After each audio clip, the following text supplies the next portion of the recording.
plane colliding with one twin tower 18 minutes later. Oh my God.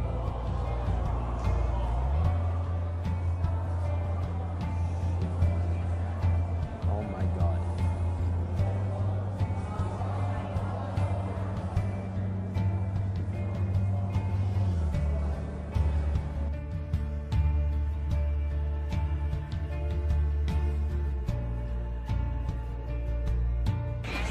What happened? We was in an explosion. We was in the lobby and then fucking the third explosion, the whole lobby collapsed.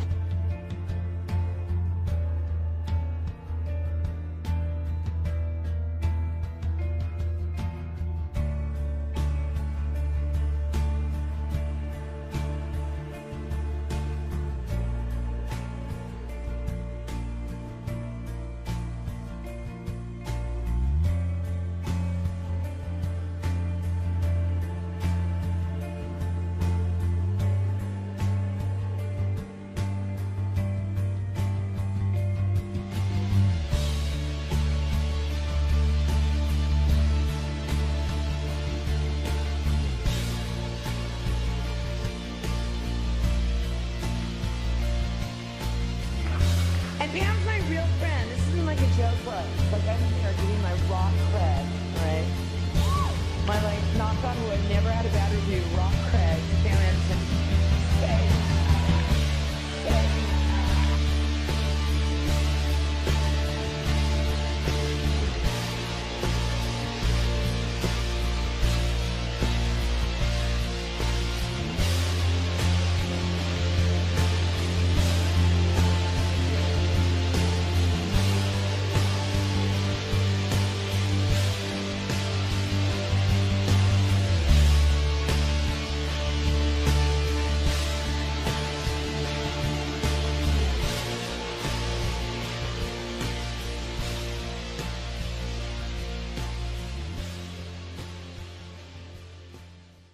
Do you want to know what it is? The Matrix is everywhere. It is all around us. Even now, in this very room. You can see it when you look out your window or when you turn on your television. You can feel it when you go to work, when you go to church, when you pay your taxes. It is the world that has been pulled over your eyes to blind you from the truth. What truth? That you are a slave, Neo. Like everyone else, you were born into bondage, born into a prison that you cannot smell or taste or touch. A prison for your mind.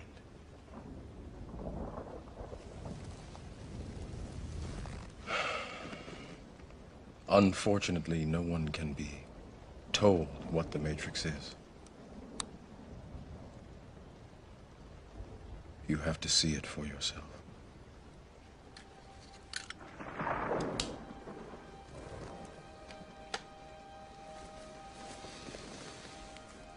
This is your last chance.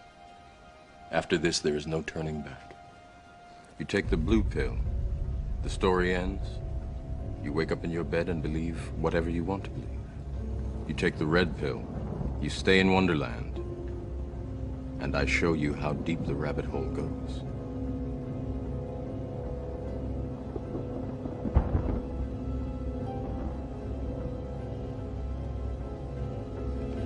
Remember, all I'm offering is the truth, nothing more.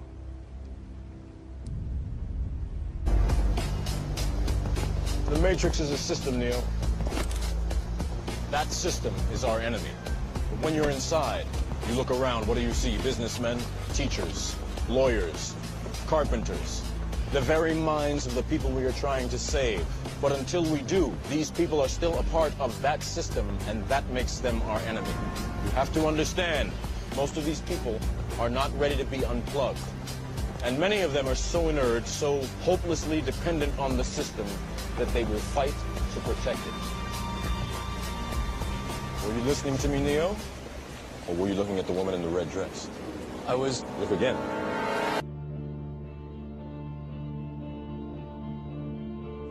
For we are opposed around the world by a monolithic and ruthless conspiracy that relies primarily on covert means for expanding its sphere of influence, on infiltration instead of invasion, on subversion instead of elections, on intimidation instead of free choice, on guerrillas by night instead of armies by day.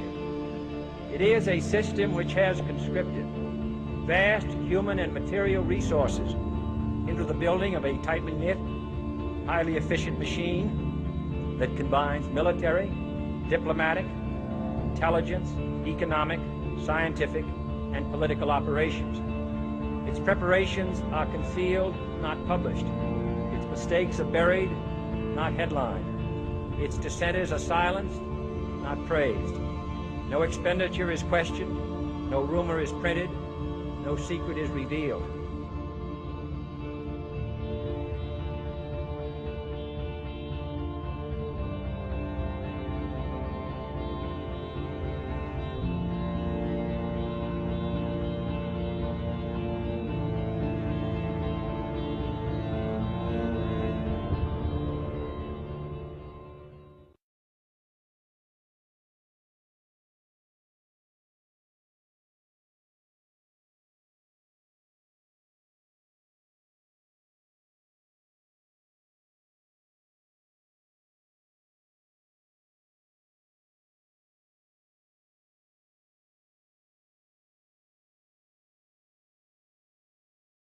The Bush administration's open borders policy and its decision to ignore the enforcement of this country's immigration laws is part of a broader agenda. President Bush signed a formal agreement that will end the United States as we know it, and he took the step without approval from either the U.S. Congress or the people of the United States. It's a deal that few have even heard of. It's being done again by very few people at the very top on behalf of the investment class, but the working class of people, political officials across our country, from communities, from cities and so forth, they don't know anything about this. This isn't some trade agreement. It is a total removal of sovereignty from these countries, which will also result in a completely new currency called the Amero. Fall. Apart from that, I think one thing people who are dollar-based need to focus on is the Amero. That's the one thing that nobody's talking about, but I think is going to have a big impact on everybody's life in Canada, the U.S., and Mexico. The Amero is the proposed new currency for the North American community, which is being developed right now between Canada, the U.S., and Mexico to make a borderless community, much like the EU, and the dollar, Canadian dollar, U.S. dollar, and the Mexican peso replaced by the Amero. By default of this agreement, the American Constitution will eventually be obsolete. You would think that a situation like this would be on the cover of every major newspaper. That is until you realize that the people who are behind this movement are the same people behind the mainstream media, and you are not told what you're not supposed to know. The North American Union is the same concept as the European Union, the African Union, and the soon-to-be Asian Union, and the same people are behind all of them. And, when the time is right, the North American Union, the European Union, the African Union, and the Asian Union will be merged together, forming the final stages of a plan these men have been working on for over 60 years. A one-world government. We have before us the opportunity to forge for ourselves and for future generations a new world order, a world where the rule of law, not the law of the jungle, governs the conduct of nations. When we are successful, and we will be, we have a real chance at this new world order. That power corrupts, and absolute power corrupts absolutely. This is Aaron Russo, a filmmaker and former politician. To his left is Nicholas Rockefeller of the infamous Rockefeller banking and business dynasty. After maintaining a close friendship with Nicholas Rockefeller, Aaron eventually ended the relationship, appalled by what he had learned about the Rockefellers and their ambitions. I got a call one day from an attorney woman I knew, and she said, would you like to meet one of the Rockefellers? I said, sure, I'd love to. And we became friends, and he began to divulge a lot of things to me. So he said to me one night, he said that there's going to be an event there, and out of that event, you're going to see we're going to go into Afghanistan, so we can run pipelines from the Caspian Sea. We're going to go into Iraq, to take the oil and establish a base in the Middle East, and we're going to go into Venezuela and try and get rid of Chavez. And the first two they've accomplished. Chavez they didn't accomplish. And they said you're going to see guys going into caves looking for looking for people that they're never going to find. You know, he was laughing about the fact that you have this war on terror. There's no real enemy. He's talking about how by having this war on terror, you can never win it because it's an eternal war. And so you can always keep taking people's liberties away. And I said, how are you going to convince people that this war is real? He says, but the media.